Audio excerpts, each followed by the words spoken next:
So you've had thousands of emails being blocked by Microsoft. You're getting errors like 550 blocked, or even the deferred errors that you may be seeing in your email logs. It happened despite having a good sending reputation, and you're seeing it on services like SendGrid. Even if you have a dedicated IP, even if you have SPF, DKIM, and DMARC configured correctly, you're still seeing Microsoft domain emails blocked. We're talking about Hotmail, Outlook, what else? MSN, and what's the other one? Live. So I had actually written about this already. I went through all the comments and stuff, but this was actually after I had researched on my own and looked at our own system. And I finally dug deeper to see what was going on. I spoke to other systems administrators, spoke to Microsoft, I spoke to SendGrid, and finally figured out what the issue was, and I'm going to go over that in this video. So what I noticed, that it wasn't just me, and it wasn't just a few isolated sysadmins. Basically, multiple organizations were seeing the same thing. We're talking about universities, we're talking about ISPs, even there's companies that use hospital software. We were seeing that. Cisco ESA, even Mimecast users, all kinds of people, organizations that were seeing the same exact problem. So it means it wasn't an isolated issue. So I'm just glad I wasn't crazy. I thought I was the only one at first when I saw it. So like thousands of queued emails would show up in our logs as blocked, like just all of a sudden. And we've been sending stuff forever to people.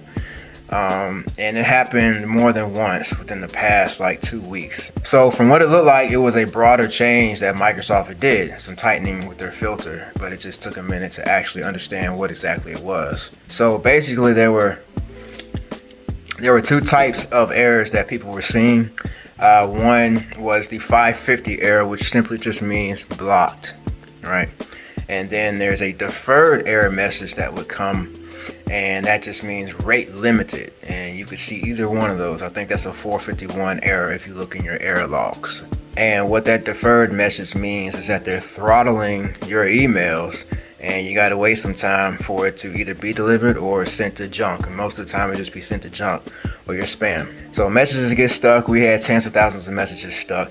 The queues will grow, and it just delays your delivery. So with that, any kind of email system that's based on notifications and stuff that people need to know right now, right then and there, that can hurt. But the important takeaway from this is this. Like if you see your messages going from 550 blocked to the 451 deferred error, that means that your IP address is being mitigated. And that's simply a term that Microsoft uses to say, hey, we've looked at your sending, we looked at your IP, we see it's being blocked. Okay, we're going to just bump it down a notch and just go to the deferred, delayed list. Make sure things are good. Then hopefully later in a couple of weeks, your emails will start being delivered. A huge thing that we saw in the comments was this. They would email Microsoft, but then Microsoft would email back saying, hey, there's nothing wrong. You're crazy. Basically, that's what they're saying. You're crazy. There's nothing wrong. But what we had to do, and a lot of other people had to do, was message them back and say, hey, there is a problem. I'm going to show you the exact error. And they'll copy and paste the error from the log and send it to them. And now all of a sudden Microsoft is saying, okay, yeah, there is an issue. We're going to put your IP and your sender account or whatever, however they do it in Microsoft, we're going to put that in mitigation, right?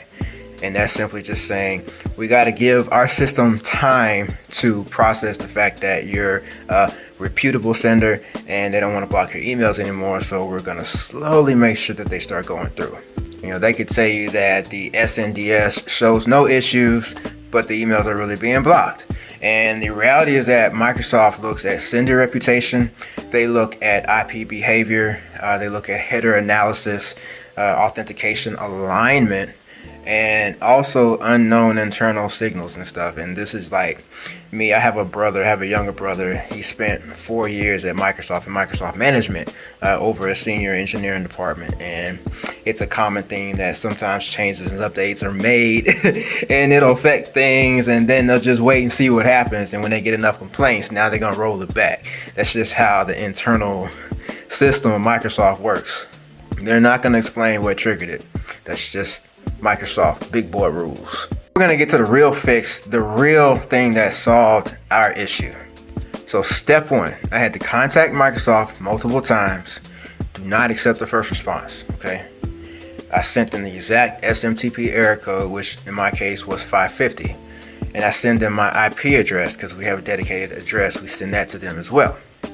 And then we request escalation. Hey, we're not just a hobby, and it's fine to be a hobbyist having this issue, but we actually are a revenue generating business with thousands of people dependent on our operations. So we need the emails to be delivered. Make sure you make that clear in the support email, all right? And the result was that Microsoft applied mitigation. That removed the hard block, okay? All right, so step two, we had to verify that all of our records were configured correctly.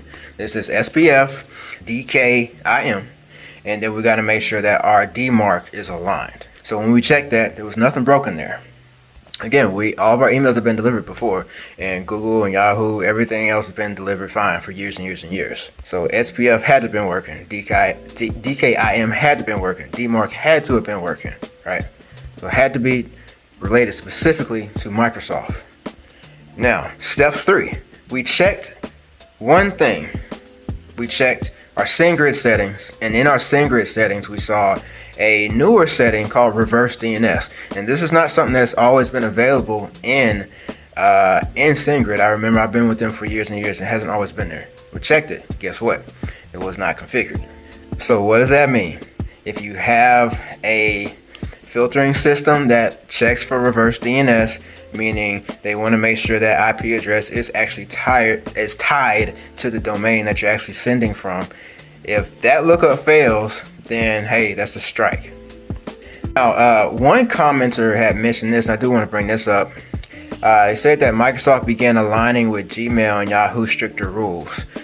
I didn't see that in my case because, again, Yahoo and Gmail were working better for that period than Microsoft, but that's what the commenter says. The requirements became stricter for SPF, again, checking DKIM, checking DMARC alignment, reverse DNS, complaint thresholds, because that's important. Like when people report your emails as spam, they can report directly to these companies that has an effect. And also list hygiene, meaning how many of the email addresses that you're sending to are actually existing, right? So you got to make sure you have your emails cleaned out and not sending to people that don't want your emails. As simple as that. And you must have an easy unsubscribe link for bulk emails. Since we send out hundreds of thousands of emails, that's critical, having that. Not only are you getting your emails delivered by having that, but you're also following the laws of the land. All right, so to go to other possible causes that were mentioned, again, they said DKIM alignment, blah, blah, blah, we've gone over that. Sometimes it can pass, but it's just signed with the wrong domain. You could have some kind of migration that you've done where you moved records and you forgot to update that part of the record. Well, that would cause issues as well. And another big thing too is having a shared IP versus a dedicated IP. When you have a shared IP, there's a couple things that happen. One, you are now at the mercy of all the other people using that same IP. So if you have all these people that are not as up to date with their security measures, now you're being affected. Your business is being affected by that. So having a dedicated IP is one way to be able to control your own reputation. All right. And not only that, if you have a shared IP and things are great right now, beware, because what these companies are now doing is moving people that are having issues to that IP address. So if you spend all this time building up the reputation of a shared IP, now you got all these other people that are going to be attached to that IP just so the company like SendGrid can appear to be a better company and deliver more people's email. So now the work you put in for your reputation is being stolen basically by all these other people using that same IP. So that's why using a dedicated IP is so important. And if you're going to be generating revenue, or if you're already generating revenue, like real revenue, dedicated IP is a no-brainer. Always check using SpamHawks, for example, or any major RBLs out there. Make sure that you are not on those lists, because being on those lists can also trigger those filters to either put your email in spam and junk or just completely block. And now all the promotional dollars you spent and all the emails that you spent money on is just all for waste. And a lot of other commenters that mention bad mailing lists. If you have a high bounce rate, people just don't open your emails, don't click a lot, that's going to trigger the filters as well. These are a few tools that have helped debug emails. All right, some people have mentioned this. Microsoft SNDS, okay, learndmark.com. All right. You can do header inspection on the emails directly. You can check it like that. Make sure your stuff looks accurate in the headers. So again, what likely happened, in my opinion, is that Microsoft tightened enforcement at the same time that I did a normal blast, but just maybe 5% higher. So seeing that and coming back to that mess, and then not having reverse DNS set up correctly. It wasn't that it was not set up correctly. It wasn't set up at all. it just wasn't set up. Combination of those is what caused our errors. And once I got that on, it was just like nothing ever happened, right? Just business as usual. All right, so now the lessons for anyone running email infrastructure, all right? Key lessons. Number 1. Don't assume old configurations are still valid, okay? Number 1. Number 2, always set reverse DNS. All right. Number 3, use a dedicated sending IP or multiple dedicated IP addresses. All right. Number 4, monitor your sender reputation. Very important.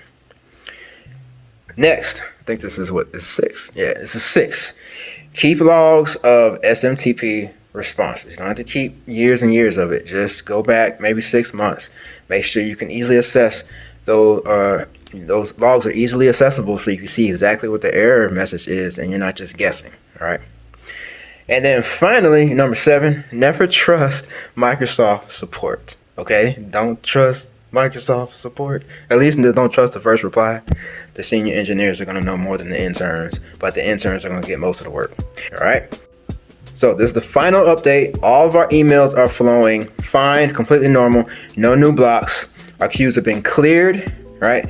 And we are monitoring SNDS and logs more closely now. So I want to ask you guys, are any of you guys still seeing the same issues out there or seeing different issues? What email platforms are you using that might have been affected? I know we were using SendGrid. Or are you using something else like MailChimp or something like that? What issue was it for you in particular that fixed the problem?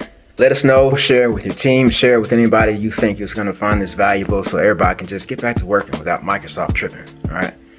Thank you for watching and good luck.